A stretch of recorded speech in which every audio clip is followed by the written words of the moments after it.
আসসালামু আলাইকুম। মাস্টার শিবের আশা করি ভালো আছেন। আজকের আলোচনার বিষয় হচ্ছে ভেটকি বা কোরাল মাছ চাষে বিশেষ কিছু সতর্কতা অবলম্বন করতে হবে। যেই বিষয়গুলো অবলম্বন করলে আপনি এই লাখপতি মাছ চাষ প্রোগ্রামে সফল হতে পারবেন। প্রথম কথা, আপনি যে ভেটকি মাছের পোনাগুলো ছাড়বেন তার সাইজের ডিফারেন্স হবে ১ ইঞ্চি অর্থাৎ ২ থেকে ৩ ইঞ্চি সাইজ, অথবা ৩ থেকে ৪ ইঞ্চি, অথবা ৫ থেকে ৬ ইঞ্চি, অথবা ৬ থেকে ৭ ইঞ্চি, এরকম ১ ইঞ্চি ডিফারেন্স, সর্বোচ্চ ১.৫ ইঞ্চি ডিফারেন্স হবে। কারণ একটা মাছ যদি ২ ইঞ্চি হয় এবং একটা মাছ যদি ৫ ইঞ্চি হয়, তাহলে ৫ ইঞ্চি মাছ কিন্তু ২ ইঞ্চি মাছকে খেয়ে ফেলবে, কারণ এটা তাদের স্বভাব। অর্থাৎ মাছের পোনা ছাড়তে হবে, চেষ্টা করতে হবে ১ ইঞ্চি অথবা ১.৫ ইঞ্চি ডিফারেন্স হবে সাইজের, এমন পোনা ছাড়তে হবে বা চেষ্টা করতে হবে। এবং এই পোনাটা ছাড়তে হবে বছরের শুরুতে, অর্থাৎ মে মাসের ফার্স্ট উইকে আমরা প্রথম পোনা পাওয়া যায়। এই প্রথম দিকেই পোনা ছাড়তে হবে। যদি আপনি অ্যাকচুয়ালি এই মাসে সফল হতে চান, তাহলে আপনাকে বছরের শুরুতেই পোনা ছাড়তে হবে, কারণ পরে বুঝতে পারবেন। এদেরকে পর্যাপ্ত পরিমাণ ছোট মাছ অর্থাৎ খাদ্য সরবরাহ করতে হবে, পর্যাপ্ত পরিমাণ। যদি আপনি পর্যাপ্ত পরিমাণ খাদ্য সরবরাহ করতে পারেন, আসলে রাক্ষসে মাছকে আমরা পোল্ট্রি মুরগির সাথে তুলনা করতে পারি। পোল্ট্রি মুরগি কিন্তু দেখা গেছে একটা বাচ্চা মাত্র ৪০ দিনে কিন্তু আপনারা দেখেছেন যারা পোল্ট্রি মুরগি পালন করেন ২ কেজি ৩ কেজি বা ৪ কেজি হয়ে যায়। আবার আপনি মনে করেন যে পোল্ট্রি মুরগি আমি না খাই, অল্প অল্প খাবার দিই, ওটা কিন্তু আবার ১০০ দিনে কিন্তু ৪ কেজি করা যায়। যেটা ৪০ দিনেও ৪ কেজি হচ্ছে, এটা কিন্তু আবার ১০০ দিনে আবার ৪ কেজি হচ্ছে। সো এখানে দিনের সাথে সম্পর্ক নেই, সম্পর্ক হচ্ছে খাদ্যের সাথে। আপনি যে পরিমাণ খাবার সরবরাহ করতে পারবেন, ওরা সেই পরিমাণ বড় হবে। এর সময়ের সাথে সম্পর্ক না, খাদ্যের সাথে সম্পর্ক। অর্থাৎ পর্যাপ্ত খাদ্য সরবরাহ করতে হবে। যত তাড়াতাড়ি আপনারা পোনা মজুত করতে পারবেন, অর্থাৎ পুকুরে পোনা চাষ দিতে পারবেন, তত কিন্তু আপনাদের কল্যাণ হবে। কারণ এই মাছ চাষের একটা মারাত্মক সমস্যা শীতকাল। তো এই শীতকালে কিন্তু আপনি এই মাছ চাষ করলে একটা সমস্যা করবে, শীতকালে এই মাছটা নর্মালি মারা যায়। এখন এই মারা যাওয়ার কারণটা হতে পারে অনেকগুলো, যেমন আপনার অক্সিজেন লেভেল কম হতে পারে, পিএইচ এর সমস্যা হতে পারে, অ্যামোনিয়ার সমস্যা হতে পারে, আপনার পরজীবীর সমস্যা হতে পারে, জীবাণুর সমস্যা হতে পারে। এই শীতকালে কিন্তু আসলে সাধারণত আমাদের সাদা মাছগুলো কিন্তু মারা যায় নর্মাল ভাবেই। এই ক্ষেত্রে কিন্তু ভেটকি মাছটা খুবই সেন্সিটিভ। বিশেষ করে দেখা যাচ্ছে ডিসেম্বর জানুয়ারি মাসে কিন্তু ভেটকি বা কোরাল মাছ প্রায় মারা যায়।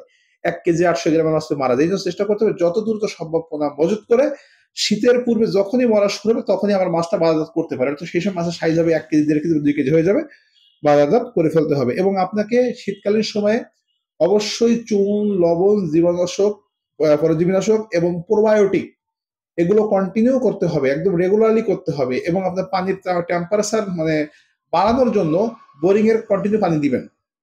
আমি যে কথাগুলো বলছি, কথাগুলো বোঝার চেষ্টা করতে হবে, তাহলে মানার চেষ্টা করতে হবে। আমি আসলে কিন্তু কথাগুলো বলছি, ফিল্ডে কাজ করে এসেছি, আপনাকে শেয়ার করছি বাস্তব কথা। এখানে বইয়ের সাথে আমার ভাষা নাও মিলতে পারে।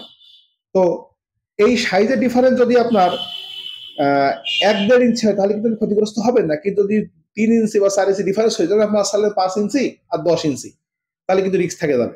আচ্ছা, আপনার মাছ সাইজ যদি ১ থেকে ১.৫ কেজি হয়, এটা বাজারজাত করে দেবেন। ১ থেকে ১.৫ ইঞ্চি মাছের বাজারে ব্যাপক চাহিদা, কারণ যেহেতু দামি মাছ, আসলে মাছ তো অনেক দামি মাছ অ্যাকচুয়ালি, যেটা ৭০০ টাকা বা ৭৫০ টাকা বা ৬৪০ টাকা ৫০ টাকা কিন্তু পাইকারি বিক্রি হয়।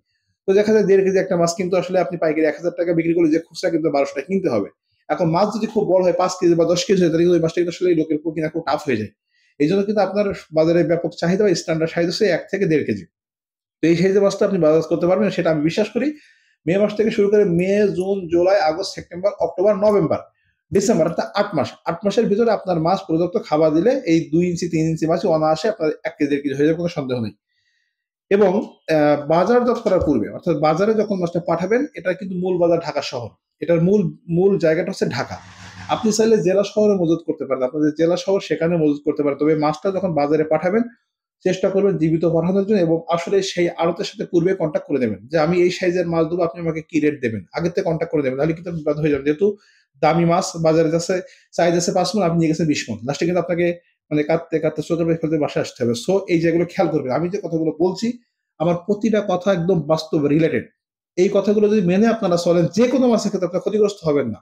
মাছ বাজারজাত করবে অবশ্যই আপনাকে মার্কেট জরিপ করতে হবে, এক জায়গায় ২ জায়গায় জরিপ করে মাছটা আপনাকে নিতে হবে।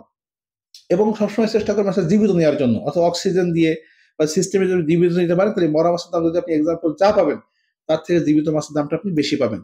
তো সর্বশেষ যে কথা বলতে চাই, ভেটকি মাছ চাষের মূল প্রতিবন্ধকতা শীতকাল, নভেম্বর, ডিসেম্বর, জানুয়ারি মাস। আমাদের টার্গেট হচ্ছে ওই মাসের পূর্বে আমরা মাছটা উৎপাদন করে বাজার বেচতে পারি। এবং এদেরকে যে পর্যাপ্ত পরিমাণ খাদ্য দিতে হবে, সেটা আপনারা লোকাল থেকে সংগ্রহ করতে পারেন, সেটা চাইলে আপনি আমাদের কাছ থেকে রেণু বা ধান সংগ্রহ করতে পারেন।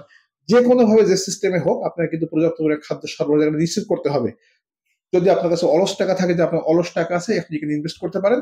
তথ্য, পরামর্শ, যে কোনো সহযোগিতার জন্য আপনারা আমার সঙ্গে কন্ট্যাক্ট করবেন। আল্লাহ হাফেজ।